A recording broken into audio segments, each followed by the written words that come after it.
সেকুলারিজমের ছবি পড়ে আছেন সিপিএম, কংগ্রেস, টিএমসি, তাদের মুখ বন্ধ কেন? এই শয়তানরা গাজাতে বোম পড়লে বুক ফিটে চিৎকার করে ঝাঁপায় যেন বাপ মরে গেছে। এখন বাপ মরছে না, আমার ভাইদের উপরে যখন ওখানে আক্রমণ করা হচ্ছে, সেকুলারিজমের বুলি ছড়াচ্ছে। এখানে টিউশন গেলে ফিরবে কিনা জানেন না, গ্রামের মহিলা সন্ধ্যাবেলা বাজারে গেলে ফিরবেন কিনা আপনি জানেন না, কেউ গ্যারান্টি দিতে পারবেন না, মমতা ব্যানার্জিও পারবেন না। উনি যদি সিকিউরিটি দাঁড়িয়ে রাস্তায় ঘোরেন উনার কি হবে কেউ জানে না। আমি বাড়িয়ে বলছি না, রোজ টিএমসির লোকেরা খুন হচ্ছে, টিএমসির কাউন্সিলর মারা গেছে, গুলি খেয়েছে, বলছে বিহার ইউপি থেকে গুন্ডারা এসে গুলি মারছে। আরে তোমার পুলিশ কি নপুংসক হয়ে গেছে? বাংলাদেশিদের আটকানো ঠিক আছে, বিহার ইউপির গুন্ডারা সেটা কি বিএসএফ আটকাবে না পুলিশ আটকাবে? পুলিশ তো গরু পাচারের টাকা, কয়লা পাচারের টাকা, বালি পাচারের টাকা, মেয়ে পাচারের টাকা পর্যন্ত তুলছে। ওই তুলতে গিয়ে তারা ক্লান্ত, তারা কোথায় গুন্ডা টাকা আটকাবে? নিজের ভাই বোনকে ছাড়ে না, আমাদেরকে কেন ছাড়বে? কিন্তু এইখানে যারা সেকুলারিজমের ছবি পড়ে আছেন সিপিএম, কংগ্রেস, টিএমসি, তাদের মুখ বন্ধ কেন? এই শয়তানরা গাজাতে বোম পড়লে বুক ফিটে চিৎকার করে ঝাঁপায় যেন বাপ মরে গেছে। এখন বাপ মরছে না, আমার ভাইদের উপরে যখন ওখানে আক্রমণ করা হচ্ছে, সেকুলারিজমের বুলি ছড়াচ্ছে। এখানে গাজাতে আক্রমণের লড়াই হয়। যেদিন হাসিনাজির বিরুদ্ধে লড়াই হয়েছিল, ওখানে আন্দোলন করেছিল, তার সরকার দমন করেছিল এই উগ্রপন্থী মৌলবাদীদের। মমতা ব্যানার্জি দাঁড়িয়ে বলেছিলেন যাদের উপর অত্যাচার হচ্ছে চলে আসুন, এখানে জায়গা দেবো। আর আজ হিন্দু সমাজ আক্রান্ত, হিন্দু মায়েদের উপর অত্যাচার হচ্ছে, ওনার মুখ বন্ধ। ওনার সেকুলারিজম একটা সমাজের জন্য। তাই যখন সিএ পাস করলো বিজেপি সরকার পার্লামেন্টে, সিএর বিরুদ্ধে সবচেয়ে বেশি আন্দোলন পশ্চিমবাংলায় হয়েছে, কারণ সবচেয়ে বেশি উদ্বাস্তু পশ্চিমবাংলায়। আজ পশ্চিমবাংলার অর্ধেক লোক ওপার বাংলা থেকে এসেছে, হিন্দু হোক আর মুসলমান হোক, অর্ধেক লোক এই পাশে। তাই 10 কোটি যদি লোক হয় এখানে, 5 কোটি লোক পূর্ব বাংলা থেকে এসছেন। হিন্দুরা মারের ভয়ে নিজের ধর্ম রক্ষা, মা বোনের সম্মান রক্ষার জন্য এসছেন। আর যারা মুসলিমরা 2-2.5 কোটি এসছেন, তারা এটাকে আবার পাকিস্তান করার জন্য এসছে। তাই এবারে দুর্গা পূজাতে ওপার বাংলায় মূর্তি ভাঙা হয়নি, এপার বাংলায় হয়েছে। হয়েছে কিনা? লক্ষ্মী পূজায়, কালী পূজায় মূর্তি ভাঙা হয়েছে কিনা? তাহলে তো পশ্চিম বাংলাদেশ হয়ে গেছে। রাত্রেবেলা হেরিকেন জ্বালিয়ে, রেডিও চালিয়ে আমরা পালিয়ে এসছিলাম ওপার বাংলা থেকে, মা বোনের সম্মান ও ধর্ম বাঁচাতে। আর সেটাও আজকে বঞ্চিত। 60 থেকে 70 বছরের মহিলারা কেউ সুরক্ষিত নন, পাড়ায় পাড়ায় রেপ মার্ডার হচ্ছে।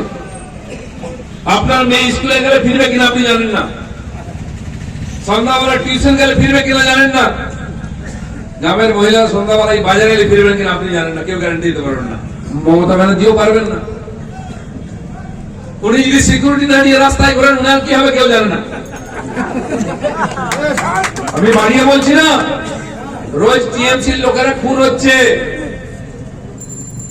আমরা যখন বলি ওপাশ থেকে বাংলাদেশ থেকে রোহিঙ্গা আসছে, মুসলিম অনুপ্রবেশকারীরা আসছে, ববি হাকিম বলেন ও তো বিএসএফ এর কাজ, আটকাচ্ছে না কেন? টিএমসির কাউন্সিলর মারা গেছে, গুলি খেয়েছে, বলছে বিহার ইউপি থেকে গুন্ডারা এসে গুলি মারছে। আরে তোমার পুলিশ কি নপুংসক হয়ে গেছে? বাংলাদেশিদের আটকানো ঠিক আছে, বিহার ইউপির গুন্ডারা সেটা কি বিএসএফ আটকাবে না পুলিশ আটকাবে? পুলিশ তো গরু পাচারের টাকা, কয়লা পাচারের টাকা, বালি পাচারের টাকা, মেয়ে পাচারের টাকা পর্যন্ত তুলছে। ওই তুলতে গিয়ে তারা ক্লান্ত, তারা কোথায় গুন্ডা টাকা আটকাবে? ঠিক কিনা? ববি হাকিমের বাড়িতে যেদিন বিহার ইউপির গুন্ডারা সে ঢুকে যাবে, তোমাকে আল্লাহও বাঁচাতে পারবে না, ভগবানও বাঁচাতে পারবে না। পুলিশ তো কোথায়? পুলিশকে দেখলে লোক এখানে ইট মারে। গন্ডগোল হলে পুলিশ আগে পালিয়ে যায়, দোকানের পিছনে লুকোয়, গুমটির পিছনে। বলে দাদা লুকোচ্ছেন, বলে পাগল হয়েছ, প্রাণটা দেবো নাকি? ছেলে বউকে কে দেখবে? আজ এই পুলিশের অবস্থা। মহিলা পুলিশকে গার্ড দেওয়ার জন্য পুরুষ পুলিশ রাখা হয় পশ্চিমবাংলায়, আমাদেরকে দেখবে। তাই যারা ভাবছেন ভোট পেয়ে গেছি, জিতে গেছি, সব হয়ে যায়, তা নয়। বাংলাদেশে এক সময় কমিউনিস্ট নেতা, কংগ্রেস নেতা ছিল, তারাও ভাবতো। পরে সেকুলারিজম দেখাবার জন্য এখানে চলে আসতে হয়েছে, ওখানে চলে না কেউ।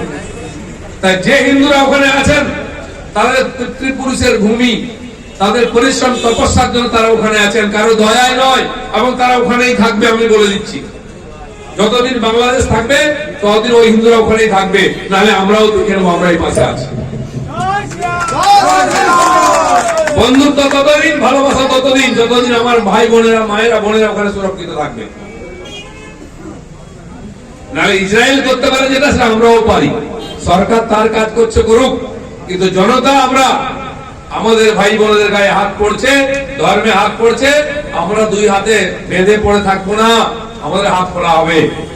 আর জেনে রাখুন, বাংলাদেশের মতো দেশকে নাস্তা করতে ভারতের এক বেলা লাগে, ভুলে যাবেন না। আপনার বড় ভাই পাকিস্তানি খান সোনাদের কিরম ঠুকেছিলাম আমরা, 90,000কে অ্যারেস্ট করে ছেড়ে দিয়েছিলাম, নাহলে 90,000 পাঠাবলি হতো তখন, আমাদের উদারতার জন্য ছেড়ে দিয়েছিলাম। যেন এই মৌলবাদী দাদাগিরি ওখানে চেঁচাচ্ছেন চেঁচান, এটাও ভুলে যাবেন না। আপনার ভাই বন্ধুরা এদিকে থাকে, সেকুলারিজম, ভালোবাসা, ভ্রাতৃত্ব, তার একটা সীমা থাকে, একতরফা হয় না, দুই তরফা হয়। সেই জন্য এখানকার সরকার বা বিরোধী পক্ষে যে পার্টিগুলি তাদেরকেও বলে দিচ্ছি, আপনাদেরকে হিন্দু সমাজ ক্ষমা করবে না। সেকুলারিজম দেখান, কিন্তু মনুষ্যত্ব ভুলে যাবেন না। গাজায় বম পড়লে যেমন আপনাদের কষ্ট হয়, কারণ সেখানে মুসলমানরা মারা যায়। ও পাশে যখন উগ্রপন্থীরা মার খায় তখন কষ্ট হয়, কিন্তু হিন্দুরা বাঙালি নয়।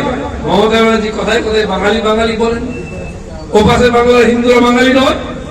আপনি বাঙালিদের মধ্যেও আলাদা আলাদা করেন, এগুলো কিন্তু ভুলে যাবেন না আপনারা। এই নেতারা ভোট পাওয়ার সময় অনেক কথা বলে, আবার আমাদের মধ্যে ভাগাভাগি করে। মতুয়াকে আলাদা করা হচ্ছে, আদিবাসীকে আলাদা করা হচ্ছে, ওবিসি কে, এসসি এসটি কে, রাজবংশী কে, সবাইকে, নেপালিকে আলাদা করে ভোটে যেতে যায়, কিন্তু বাঁচা যায় না। আজ পশ্চিমবাংলায় যে ধরনের আইন শৃঙ্খলার সমস্যা দেখা দিয়েছে, রাস্তায় বেরোনো যায় না, রোজ খুন মার্ডার হচ্ছে, ধর্ষণ হচ্ছে, প্রত্যেক দিন কাগজ খুললে, টিভি খুললে এটাই শুনতে হয়। এই বাংলা পাওয়ার জন্য আমরা ভোট দিইনি। আপনি 500 টাকা ঘুষ দিয়ে লোকের মুখ বন্ধ করতে পারেন না, আপনি ক্লাবকে চাঁদা দিয়ে মুখ বন্ধ করতে পারেন না, আপনি দুর্গা পূজাকে চাঁদা দিয়ে মুখ বন্ধ বেশি দিন করতে পারবেন না।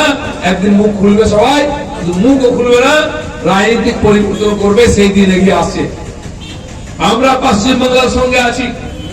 ভারতীয় জনতা পার্টি হিন্দু সংস্কৃতিতে বিশ্বাস করে, হিন্দু সমাজের সঙ্গে ছিল, থাকবে। রাজনীতির পরে আগে আমাদের কাছে হিন্দুত্ব, কারণ হিন্দুত্ব থাকলে দেশ থাকবে। তাই দুনিয়া থেকে হিন্দু সমাজ আক্রান্ত হবে, তার সঙ্গে আমরা দাঁড়াবো। আর যদি তারা মনে করে ভারতবর্ষে আছে, তাদের জন্য দরজা খোলা থাকবে। সিএ আছে, তাদেরকে নাগরিকত্ব দেবো, ভোটার অধিকার দেবো, এটা বিজেপি বলে। তা আজকে আপনারা সতর্ক থাকুন, লক্ষ্য রাখুন, এই দিন বেশি দিন চলবে না। এটা করে বাংলাদেশের লোকেরা নিজের ভবিষ্যতে পাথর ফেলে দিচ্ছে। আফগানিস্তান দেখুন, সিরিয়া দেখুন, কি হয়েছে দেশগুলো আজকে। দেশ ছেড়ে লক্ষ লক্ষ লোক পালাচ্ছে। কে আছে ওখানে? হিন্দু আছে, নিজেরা মারামারি কাটাকাটি করছে।